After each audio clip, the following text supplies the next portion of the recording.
When Lydia Fairchild was asked to prove her children's parentage in order to receive public assistance, she presumably thought little of it. So she and her kids dutifully completed their DNA tests and sent them off for analysis.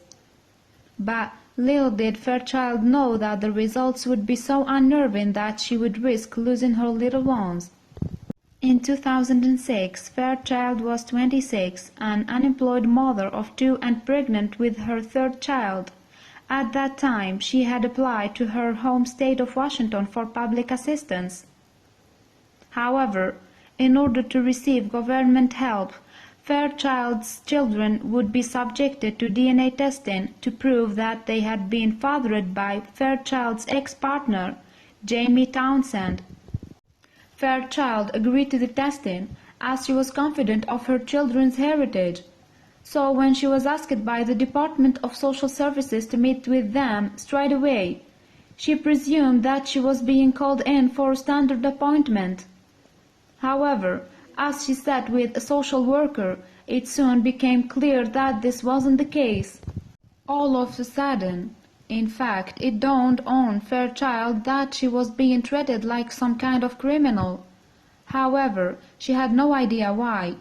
As I sat down, they came up and shut the door. She told ABC News in 2006, and they just went back and just started drilling me with questions like, "Who are you?" It soon transpired that the DNA tests Fairchild's children had completed had thrown up some unsettling results. They had proved that Townsend was indeed the kid's father, but it was Fairchild's link to her offspring that was now under question, with the state wondering whether the mom of two was guilty of welfare fraud or perhaps something even more sinister. Because of the unusual results from the DNA tests, Fairchild would now need to prove that her children were her own. And frankly, she couldn't believe what she was being asked. "I knew that I carried them, and I knew that I delivered them," Fairchild explained. "There was no doubt in my mind." Given her vivid memories of her pregnancies and birth, Fairchild was convinced that there must have been some sort of mistake with her children's DNA results. But her protests to the state fell on deaf ears. Fairchild recalled how one social worker had told her, "Nope, DNA is 100% foolproof, and it doesn't lie." Because of the DNA results, Fairchild was unable to claim any public support for her children, and even more worryingly, Fairchild was also at risk of having her kids removed from her care. To make her dire situation clear, a social worker had warned Fairchild, "You know, we are able to come get your kids at any time." Realizing how serious things were becoming for her family, Fairchild began to worry. She was nonetheless in no doubt that her children were hers. So, in order to find some kind of proof of their origin, she rushed home to look for her kids' birth certificates and some photographic evidence of her pregnancies. Fairchild also informed her parents about the suspect DNA results, and they too were dumbfounded. In fact, they initially thought that their daughter was playing some kind of prank on them. Her mother, Carol Fairchild, had been with her grandchildren from the very beginning, and she knew for a fact that they belonged to Fairchild. Revealing her shocked reaction to Fairchild's DNA revelation, Carol told ABC News in August 2016, "I thought she was joking, but then she started crying on the phone. I said, 'Oh, it's got to be a mistake. I was there when the kids were born. I saw them come out. I held them in my arms, you know.'" Moreover, Fairchild's father, Rod, was as confused as his wife and his daughter by the DNA results. "I almost went insane inside," he told ABC News. "I couldn't imagine why this could happen. My daughter is not a liar." As a result, the Fairchild family had no choice but to fight the DNA results in court. One person who knew for sure that Fairchild had given birth to all of her children was her obstetrician, Dr. Leonard Dreisbach. So when Fairchild called him, he promised her that he would stand up for her in court. I would have told them that she certainly had these 3 kids, and that they were hers, and that I don't know what's wrong with the DNA testing. But I know that she had the kids, Dreisbach explained to ABC News. However, even Dreisbach's testimony was disregarded by the state. That's because DNA was considered to be foolproof by the courts, and according to the results, Fairchild shared none of her genetic makeup with her own children. But for Fairchild and her family, things still simply didn't add up. Nonetheless, there was a small chance that the DNA results could have been mistaken due to some sort of human error. So, in order to eliminate this risk, new DNA tests were taken and sent to different labs. Fairchild endured an excruciating wait, but the results came back the same as the first ones. Given that the new results appeared to confirm that Fairchild's children weren't hers, it now seemed that she would surely lose them, and following 3 hearings, she was advised by a judge to acquire legal representation in order to continue fighting her case in court. But Fairchild soon found that many attorneys weren't prepared to go up against apparently infallible DNA evidence. Eventually, a lawyer named Alan Tyndall said he would represent Fairchild, but before he did so, he quizzed her at great length regarding her connection to her kids. He reportedly asked her, "These aren't your sister's children. These aren't your brother's children. You didn't abduct these children from anyone," and from Fairchild's unyielding replies he decided she was telling the truth. So Tyndall began preparing Fairchild's case. In the meantime, though, the mom was still scared witless that her children would be taken from her.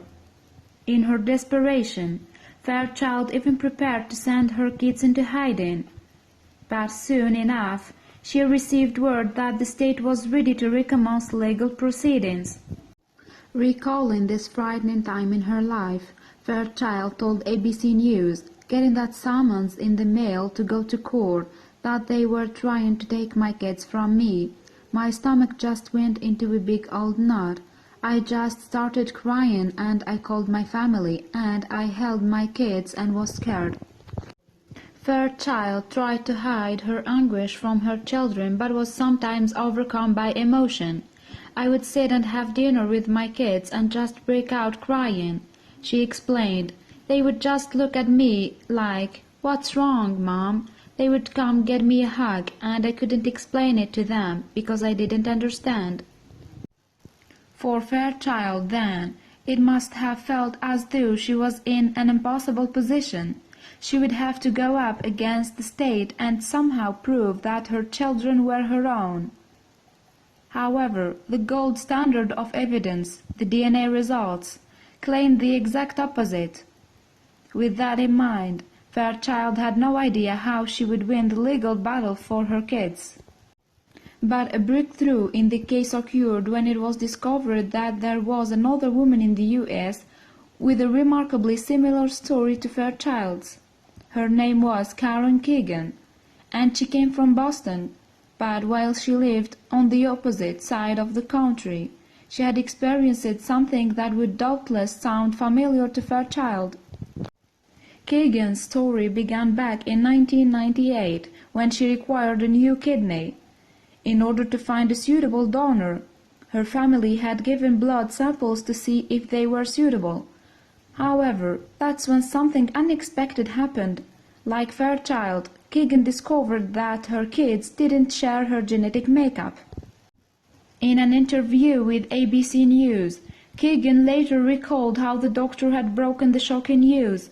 She remembered that they had told her, "Mrs. Keegan, we have some unusual news to report to you. We've never had this happen before, but your children don't match your DNA." Dr. Lynn Ohl is a doctor of transfusion medicine and a pathologist at Boston's Beth Israel Deaconess Medical Center. As a result, She had worked on the team in charge of Kagan's transplant, but despite her considerable experience, Earl had never seen a case like that of Kagan and her children. Any child from a mom and dad should inherit genes from both the mom and the dad. Earl told ABC News, in Kagan's case, it appeared that her two boys hadn't inherited any of her DNA. They weren't hers. So we scratched our heads and said, "This is really unusual. How can this be?" With that in mind, over in Boston, medical experts began putting to Kagan the same kind of queries that Fairchild would later face in Washington. They asked where her children came from, given the fact they shared no DNA with her.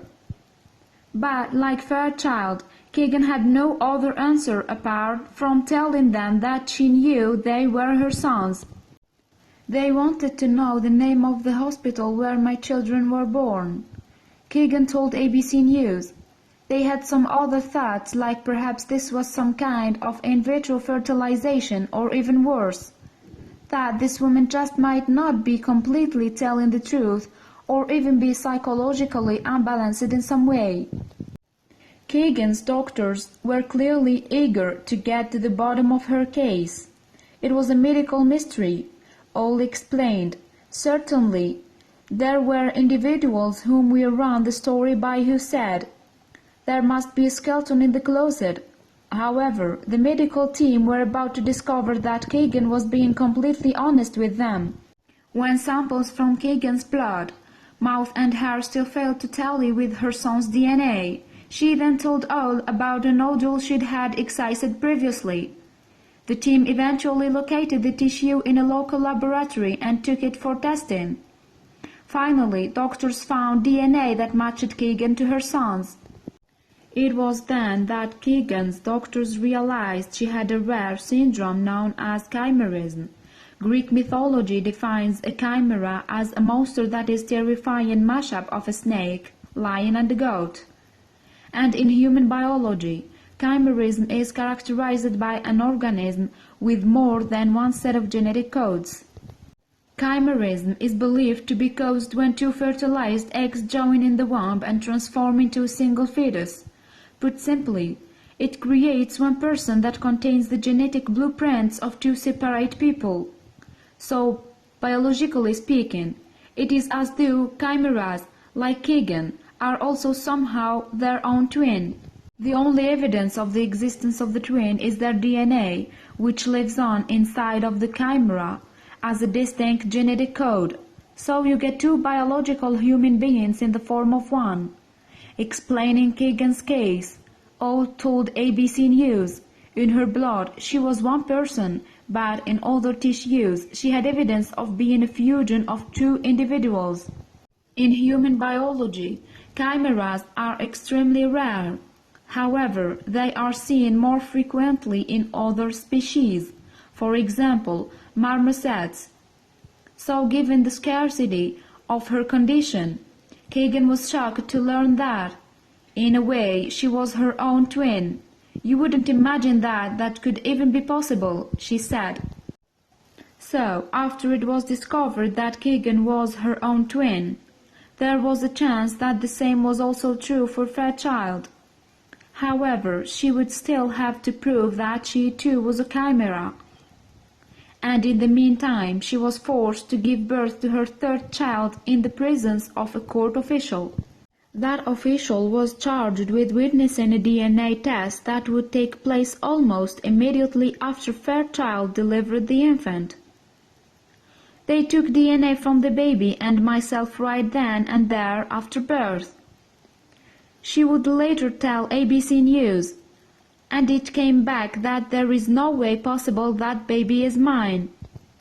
Despite the fact that the birth of Fairchild's third child had been witnessed by a court official, the authorities reportedly still believed that she could have been carrying the baby as a surrogate. This meant that she may have been having the child for someone else in exchange for cash. As a result, she was still no closer to proving a biological link between herself and her children. Thankfully, though, that's when Fairchild's lawyer Tyndall read about Keegan's case in the New England Journal of Medicine. Tyndall believed there was a possibility that Fairchild could be a chimera, too, so the attorney decided to explore that avenue. I asked the judge to postpone the case until these tests could be done, Tyndall told ABC News. And Tyndall's hunch was right, because it turned out that Fairchild, like Keegan, was a chimera, and therefore her own twin. Finally, the court accepted the evidence that Fairchild's children belonged to her and threw out the case against her. But there is no denying that she had come worryingly close to losing her kids. And Tyndall's hunch was right, because it turned out that Fairchild, like Keegan, was a chimera, and therefore her own twin. Finally, the court accepted the evidence that Fairchild's children belonged to her and threw out the case against her. But there is no denying that she had come worryingly close to losing her kids.